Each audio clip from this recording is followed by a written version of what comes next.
Hey everyone, I'm Tom and welcome to the Orange Chronicles, where I chronicle what I have been up to over the past week or so, and sometimes that includes completely getting your days mixed up and thinking yesterday was Saturday and not Sunday and forgetting to record your weekly update on time. But that is okay. I was out enjoying time with friends and family for Memorial Day weekend. You might be able to see I got a little bit of sunburn on my face because I put sunscreen everywhere except for my face somehow and completely forgot. But let's go ahead and get right into what I have been reading, and I can finally say it has been a long time coming. I have finally finished a book in the month of May, and I think we might have a little bit of a windfall of a lot of books finished here with the last couple of days, which I'll talk about in my May wrap-up. But the first book I have finished this month, finally, is the trilogy Ender, The Lonesome Crown by Brian Lee Durfee, The Five Warrior Angels. Very much have enjoyed this series. I gave The Lonesome Crown a 4-star. I think I gave every book in the series a 4-star, but I think this is one of those series where when I look at it as a whole, I enjoy it immensely. I'm pretty confident in saying that this is definitely a top 10 series of all time for me. It just does so many things that I enjoy, and I think it does so many of those things really well, that it just kind of puts it up in that upper echelon of series that I recommend to a lot of people. Obviously, it's dark and gritty, and there's some like gruesome stuff that happens in it. There's some like repetitive things that might annoy some people more or less, depending on your own personal taste. But in general, like if those are the biggest negatives that I have to say about a series, I think that's pretty positive overall. To speak a little bit about this book in particular, it reminded me a little bit of Oathbringer in both a good and a bad way. There's like an ending battle. There's like this thing that is built, we're building towards, and as it's happening, it's kind of, if you have read Oathbringer and you know the ending of Oathbringer, that Sanderlanche is crazy, and it goes on for a really long time. And that is a very similar thing to what happens here at the end of Lonesome Crown. I won't say too much about it, but there's like a big thing that happens, and it kind of goes on and on and on. And I think it does it very well. There are some times when things like that exhaust me a little bit, because it's just like so much, it's so high tense and everything. I do think that there were some very good like slowed down moments inside of all of this chaos that I think really helped there in the end. And I think when you're comparing the ending of a book to the ending of Oathbringer, which most people really enjoy, I think that's overall a positive. And I do just want to say, I think the last like epilogue chapters, so like the last two epilogue chapters of this book, were beautiful. I really, really, it's such a weird thing to fixate on a 1,000-page book or 1,100-page book, super long, I think 45-hour long audiobook. The last two epilogue chapters, I think, were just so beautifully done. Honestly, the last like paragraph, I think, just finished this series off perfectly for me. I would love to see more books in this series. I think this is one of those series where the door is closed, but it's not locked. You could definitely like open that door and he could come back and write stories kind of, 5, 10 years, 15 years after, or go way into the future and do something that's not really related to this trilogy at all. And I would love to see it if Brian Lee Durfee came out and announced that he was doing more books in this world. I'd be super happy. They would be day one reads for me, and I would be very much look forward to that. So if you have been on the fence of reading The Five Warrior Angels by Brian Lee Durfee, I think you absolutely should.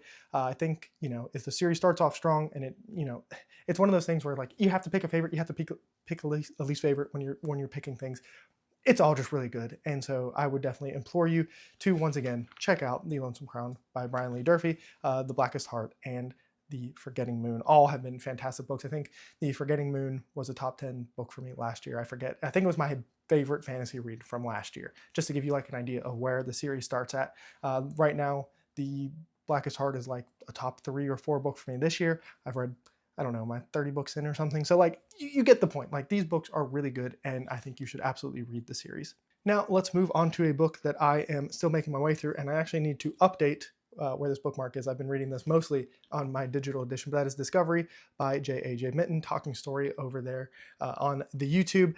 And I am actually, so this is where I was last week, and I'm actually much closer to being done. I think according to my Kindle, I'm at the 80% mark of this. I don't want to say too much because I'm so close to finishing it. I feel like anything I'm going to say could absolutely change because what's going to happen here in the end. Overall, I will say I'm enjoying it. I think it has been good.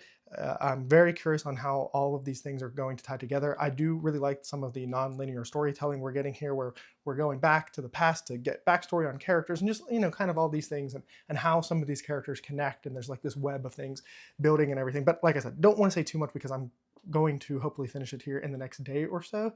And then I'll have my full thoughts, and I will talk more about it in totality in my monthly wrap up, which is, always fun. But yeah, so far it's been good. I've enjoyed it and very curious to see how it ends. And hopefully we don't have to wait too much longer for book two. I have no idea.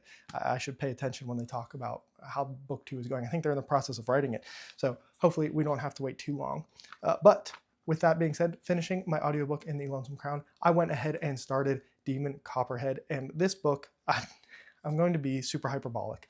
I'm only an hour into this book, and I am having such a good time, which is a weird thing to say because it's not like a happy-go-lucky book, but this is just one of those books where super early on, it just is hitting me the right way, and it's just been so good. And I'm not far enough into this book to be saying the things that I'm saying or feeling things that I'm feeling, but I am, and that's always a scary thing because obviously it could plummet down back to earth and not keep that pace up for me. I had something, well, not completely similar, but like when I read The Godfather, the first quarter or so of that book, it was so good, so amazing. I loved it. I thought it was going to be a 5-star read for me, and it ended up being a 4-star, right? And so sometimes that high doesn't last the whole way through. But so far, Demon Copperhead, like I said, I can't say too much. I'm barely into it, but man, the high that I'm riding off of that book is actually insane right now. And so I'm hoping that it can sustain and maybe be another 5-star read for me. And I'm putting so much pressure on this book now saying these things, but man, it is just knocking it out of the park so far. And I'm kicking myself for waiting to read it for as long as I have, because this has been a book that's been on my list, for a super long time. I talked to Jimmy at the Fantasy Network about this a while ago. He told me that, he thought I would really connect with it. And so far, he's absolutely right. I'm not super far in. And so it's just like one of those ones where I'm like, man, why did I wait so long to read it? But then the next book I will read, and then still be the next physical book I finished after Discovery, which maybe I should have mentioned in a different order. That is Mercy, Tears of the Fallen by Chance Dillon, another booktuber here. Nice guy. Talk to him. He's super cool. And I'm looking forward to getting into this after that. And so that is kind of my tentative reading plans. Like I said, should finish Discovery either tonight, probably not. I'm going to go to bed too early. But like in the next day or so, I'll pick this up and continue on with Demon Copperhead. So yeah, that should be it. Definitely let me know what you are reading as we move on to some of the other stuff that I like to talk about here. Mostly we'll talk about manga. And once again, I was on a nice little hot streak with reading it. And I went back to not reading any of it this week. I have no idea why. I didn't even think about it. And that is sometimes just what happens to me when it comes to manga. However, I have been watching stuff. I don't know if I had finished Chernobyl the last time I finished or filmed one of these. I don't think I had, because I think I finished it this week. But Chernobyl, the HBO miniseries, is legitimately one of the best TV shows I have ever watched. It absolutely blew my mind seeing how everything unfolded. And I knew Chernobyl was bad, obviously, but I didn't realize how bad it was and how much worse it could have been, and some of the calamity that really could have happened, and just some like the little, like not even little, but some of the details that just kind of get eroded away when people are talking about the story to the time, to history and just time, right? Like I didn't realize they went around and like killed everything that they could in the surrounding area that was contaminated with radiation. Like that just blew my mind. I had no idea that was a thing. And so it's actually made me want to read some books maybe about it, just because, there's got to be more stories than just this one that they told from this one perspective, right? So if you have not watched Chernobyl and you have HBO, I cannot recommend that show highly enough.